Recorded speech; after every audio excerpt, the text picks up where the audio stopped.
Hello again. In this video I'm going to talk about basic file I/O in C, go a little bit more in depth with some of the things we can do with it. And in order to demonstrate that, I've created a simple file called namesandages.txt that has some values we're going to read in and try to print back out and demonstrate some things with.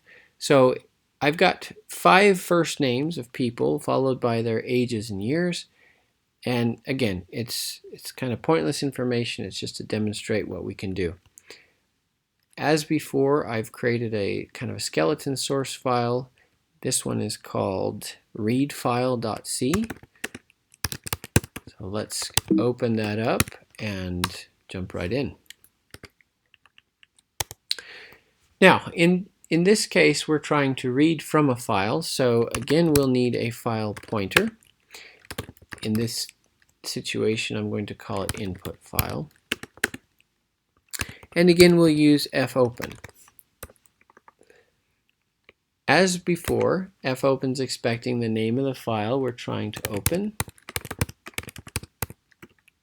In this case, namesandages.txt, and I need to tell it the mode I'd like to open it in. In this case, I'd like to read from it. Okay. Now, once the file is open, then I can use fscanf, the preceding F standing for file, to read from the file that I've opened. So we used fprintf before. Fscanf is similar, just going the other direction. So similarly, I need to first provide the file pointer that I'm trying to that I'm trying to read from versus write to. And so we'll just do that, provide input file. Then as before with scanf, we needed to provide a format string for the values that we wanted to try to read. So as we saw in the input file, we're going to read a string followed by a floating point value. Now we need to list the variables we're trying to read the data into.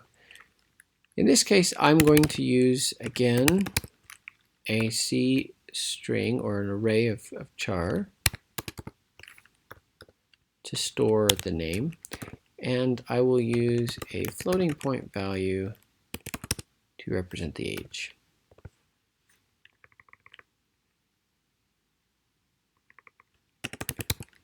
All right, so we provide these, and remember that fscanf needs the address of the variables that it's trying to populate. And since name is an array, name itself will cause the address to be sent into fscanf. So we're good there. All right, now we've read the values from this file. Let's demonstrate that we have them by using printf, but let's actually use fprintf. And we'll demonstrate the use of stdin as a file, stdout as a file with fprintf. So before we've used printf, and by default printf is connected to stdout. And so that's where we're going to printing. Well, stdout, it turns out, is a file pointer. And so I can use fprintf and provide stdout as the file pointer, and it will send all of the output that I'm trying to send now to stdout, whatever stdout is hooked to. So we should see this stuff print on the screen again. What do I want to print? Well, I'm going to say name is %f years old. Okay, and as usual, we need then to provide the data we're trying to print. And there we go. So here's a simple program that'll read a line from a file and then turn around and print it back out.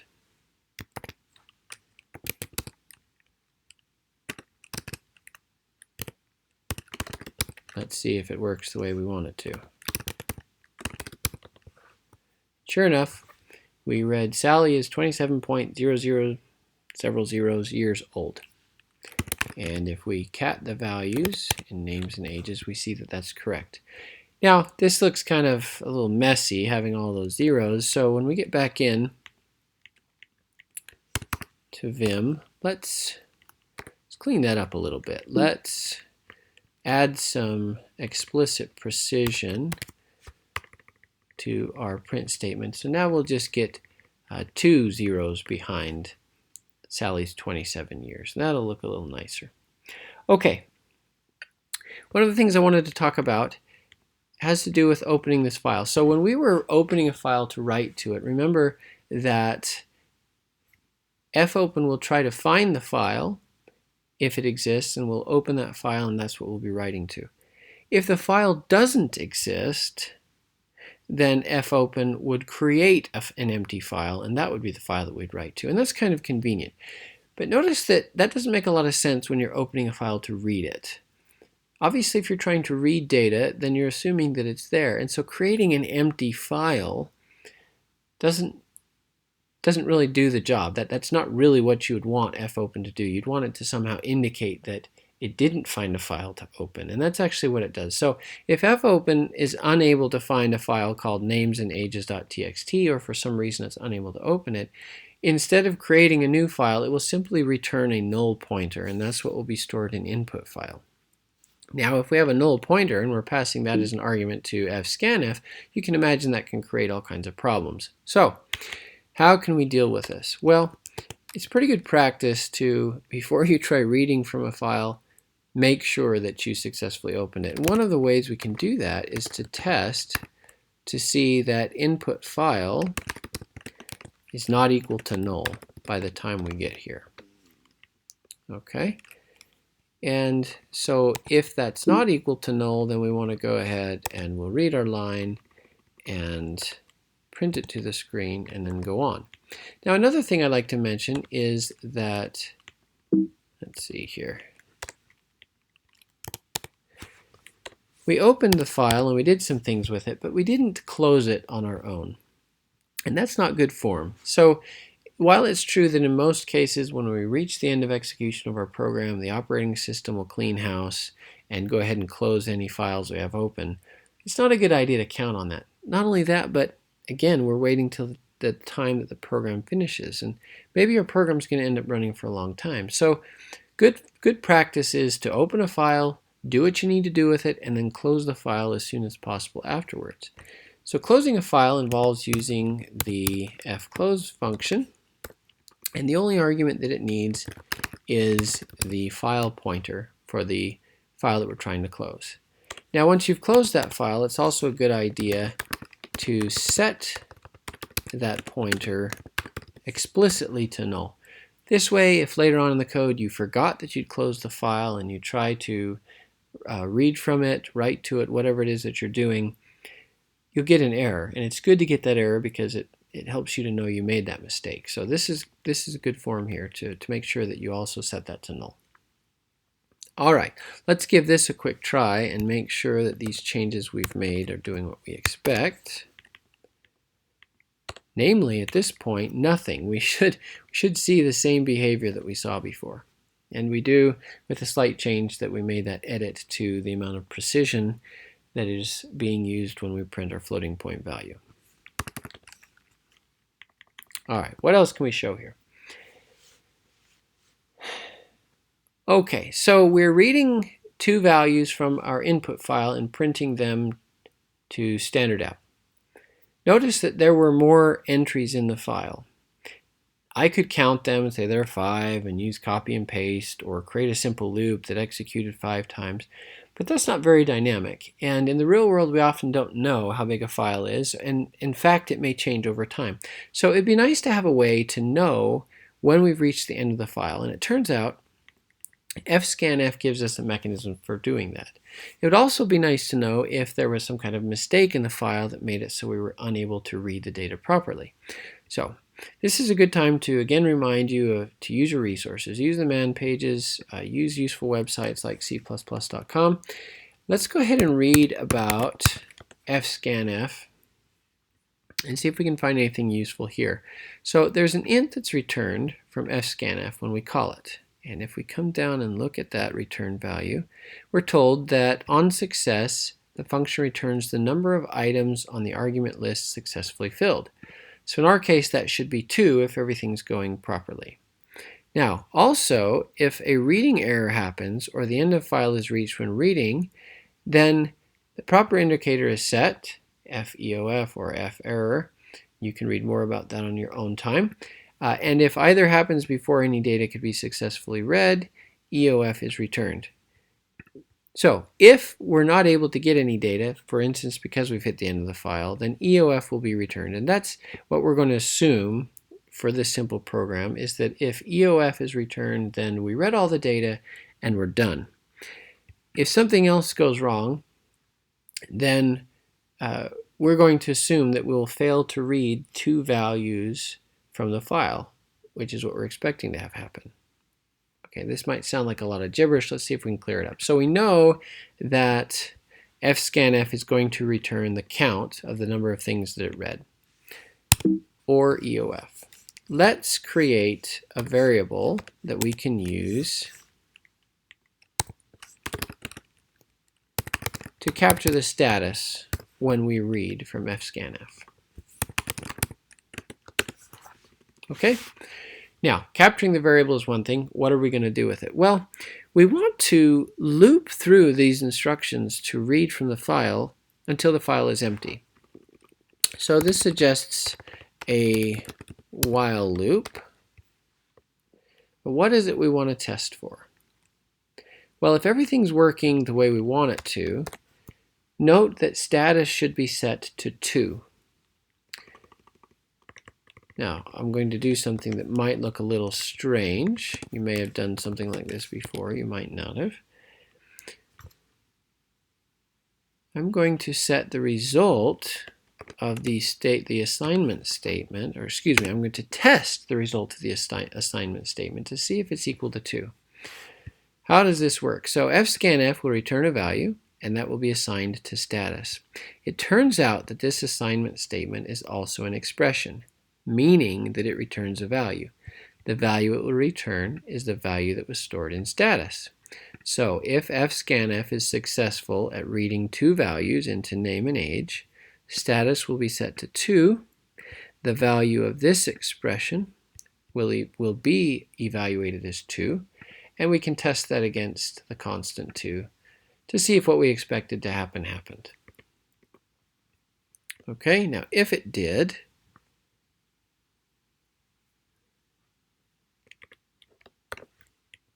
then we're going to go ahead and print contents of name and age to the screen.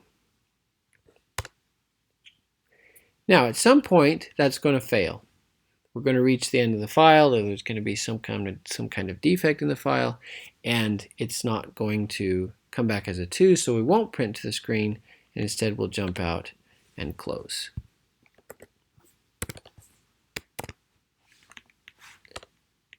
Let's test our changes. Sure enough, it seems to work fine. We read through all 5 things, printed them to the screen, so it works well when everything goes the way it's supposed to. That's good to know. Now, we'd also like to be able to react when things don't go the way we expect. If things go the way we expect, we're going to read data till we reach the end of the file, and so that when the while loop ends, status should be set equal to EOF, as we saw in the documentation. And EOF is a macro constant that we can test for.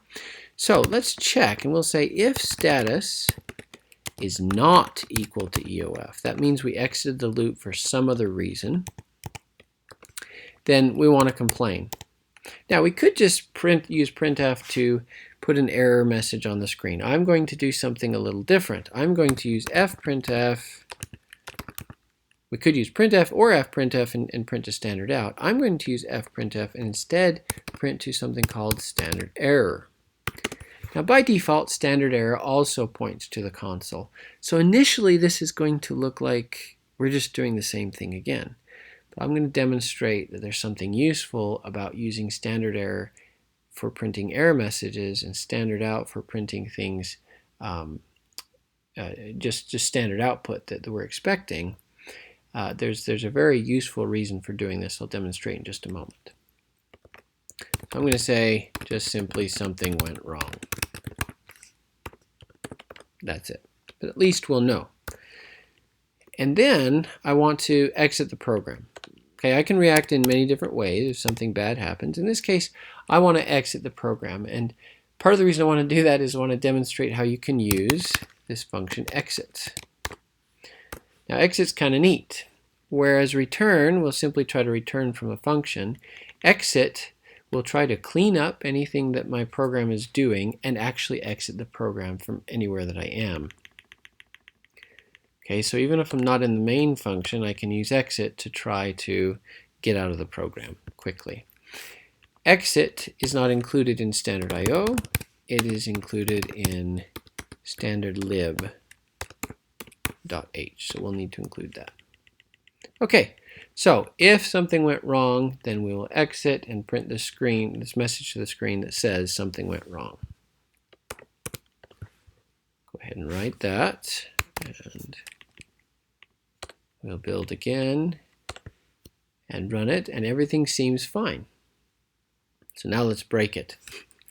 So we'll go back into Vim, and I'm going to show you how actually we can open multiple files and tabs in Vim. So if I type :tab E, and then the name of the file I'd like to open on that tab, which in this case is names and ages.txt.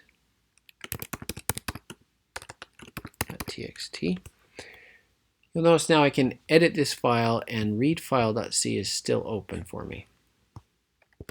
That's kind of nice. So I'm going to go into insert mode, and I'm going to delete the age for Samuel. So this file is no longer formatted the way we expect. Instead of seeing a string and then a floating point value, which by the way, an integer value can be stored in a float, so it recognizes that as a float if it needs to.